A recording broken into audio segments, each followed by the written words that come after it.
And we're back. Yep. And we're both wearing stripes. We're both wearing stripes. But you can't see that because you're listening to this on a podcast. Unless you can see that, but that means you're on YouTube. If you want to see it, go to YouTube. See the video version on YouTube. Yep. I like my shirt. I like my sweater. Oh, that is a good shirt, actually. I would wear that shirt, too. It's a cool shirt. It's got a little palm tree on it. Yeah. All right, we're here to give value.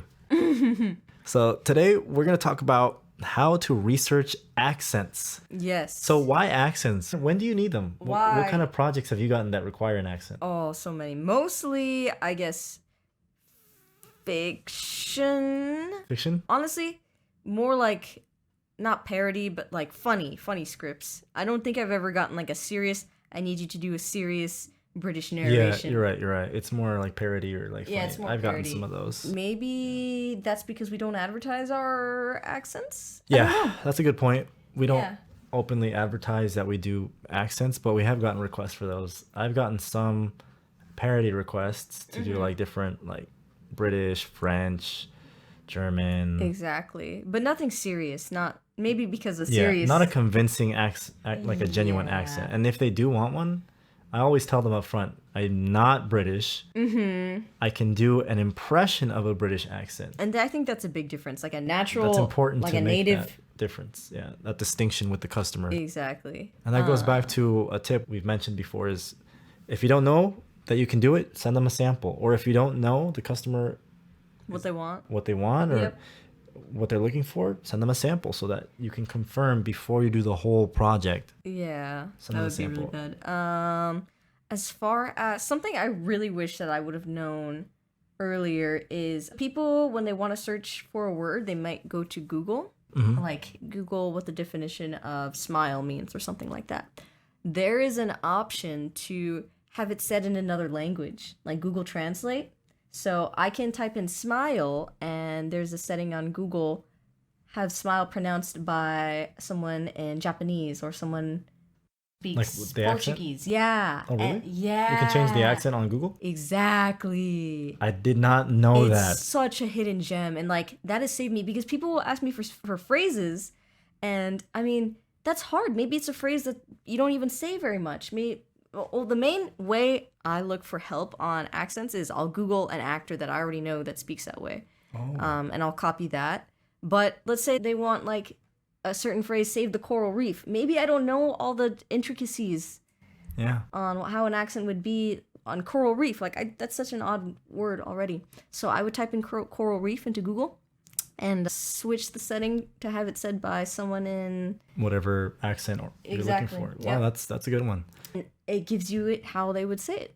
I like that. I Yeah. didn't know that Google had that feature. Is that on Google Translate?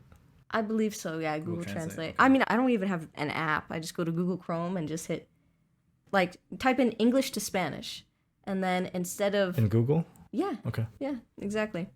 And I learned that really recently, actually. You're going to have to show me that because I didn't know that you could actually change the accent of the person speaking the language. That is the tip I thought when I suggested this topic. Gotcha. Yeah, That's I a good had that one. in mind. That's a good one. Specifically. I usually, when I get an accent request, Mm-hmm. I look up someone that speaks that language. And Or I I just have go the to customer. YouTube and Yeah. just have them, like, interviewed. Or I have a customer send me a sample of the character they have in mind. Like, If it's a character, it's but a normally they don't. yeah, I'll type in like British accent or British actor or like French accent, French. You know, I get very few search. I'll be honest, I get very few search results. Let's say someone wanted like I don't know, a Chinese accent. If I type into YouTube Chinese accent, I don't get a lot of sample. Like, I don't get to hear a lot of people speak that. That's true. It's hard. People don't upload videos like that. Yeah, often. you know, it's hard to find. Yeah, it's hard to find. So that's why I will definitely go with the actors and look for like an interview of that actor, some piece where that actor will be speaking. It helps if you know actors already Yeah. that speak the way that you have in mind or that speak from that country. Exactly. So if you do have them in mind, look them up. Yeah, because it honestly doesn't have to be an actor. It just has to be a native person, but it's easier to find an actor. And I think that listening to them right before you do your recording session helps because it's fresh. Yeah. It's literally fresh because if you watch them and then go use the bathroom, go drink some water, it's gone. The impression's gone. You're going from memory now. Yeah. So watch the video, repeat it as they repeat it, say the same things they say as close as you can to them, and then jump into the voiceover. I'll be honest, I do it like sentence after sentence, especially if it's an accent I really don't know. Like maybe a Canadian accent. I do sentence by sentence. I'll listen to the sample and then I'll say it. And then I'll listen to the sample and I say the next word that I need to say. Yeah. Because, I mean, there's so many different accents out there. Even an American accent, but maybe like a New York accent or a 1920s accent. Like I'm walking here. Exactly. Yeah. Yeah. Send them a sample. Send the customer a sample. Yep. Like practice. Like you're not gonna be good at all of these accents for the first time. So practice them, build them up, so that you can offer these to your customers. Yeah. I mean, it helps if you know it helps. another language. And there will already. there will be some accents that you will or could be naturally good at if you just try it. We both speak Spanish. We both speak Spanish, so we can do some accents that. Like someone asked me, can you do like a Latina? Yeah. And they said specifically like a Costa Rican Latina or something like that. And I mean, I don't, I speak Spanish, so it was easier for me to jump into that, even though I maybe don't know how specifically people from that country speak. Yeah. Some accents will come naturally or easier than others, so that helps. It's just a part of discovering your voice, your range, getting comfortable and familiar with your voice. Yeah, but more specifically, accents when you're talking that way. Pace is a big one. Pace. Maybe some accents are quicker faster than others. Yeah, some places talk faster than others. Yeah, faster than others. But there's definitely quirks that you got to pay attention to. Yeah. That's how you research an accent. If you get an accent request, that's how you do it. Go onto Google, look up people that speak that way.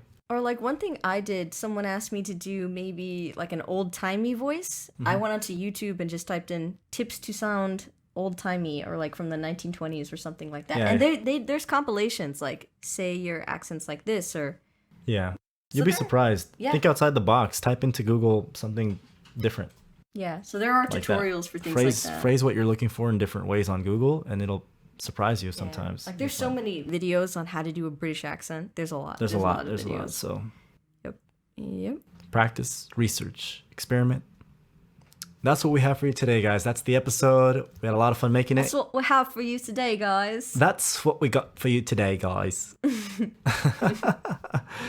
I feel like cutting that, but I'm probably just going to leave it in. Thanks for joining us, and we'll see you in the next one.